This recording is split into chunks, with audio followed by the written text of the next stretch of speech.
Hey there, Steve Gamache with another Chef Knives to Go quick look product review. And what we're looking at this time is the Yoshimi Kato SG-2 Gyuto 210mm knife. So you can see it's got a really cool pattern on it, Damascus pattern.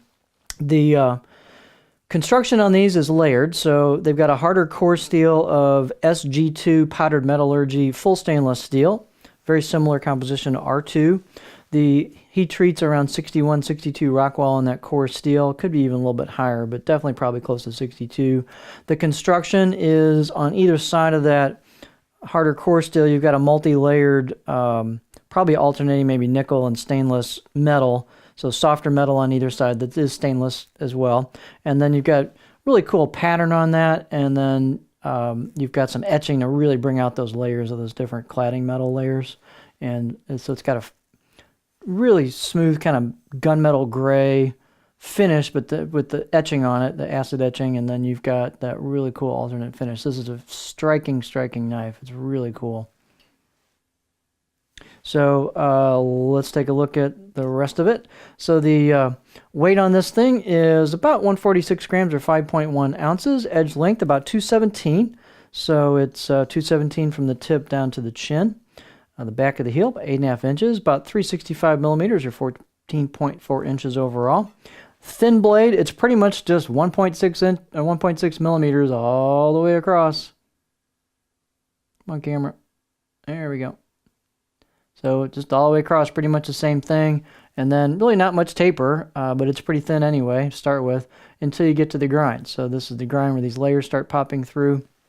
And you can see that core steel peeking through, and then you've got the actual shiny edge bevel, the polished actual edge, cutting edge. Blade height is about 47 millimeters, so lots of clearance. The handle's pretty cool. I haven't seen these yet. These are really nicely done. Super smooth, super nice finish on them.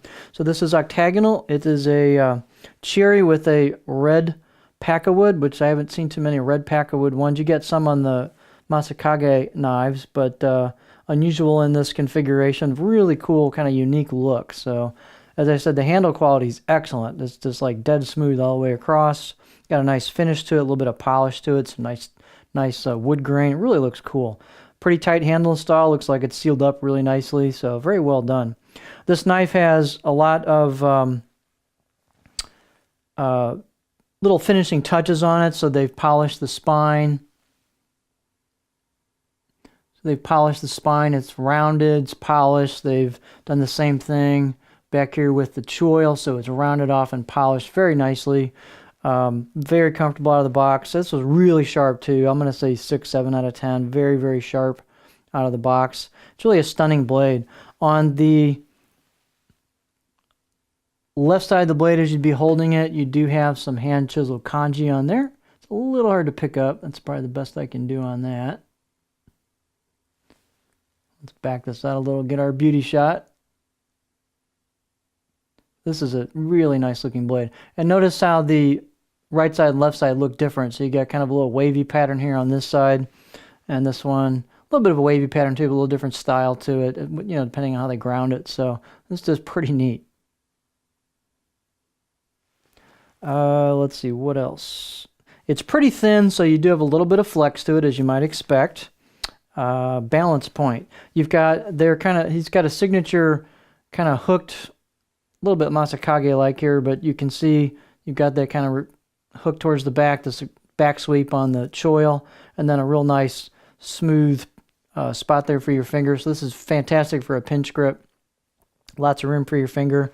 Balance point. It's a light blade and the handle's a little heavier, but there's your balance point. It's just a touch maybe behind my pinch grip. But the knife's really light. This is a very nimble knife. Let's look at the cutting board profile.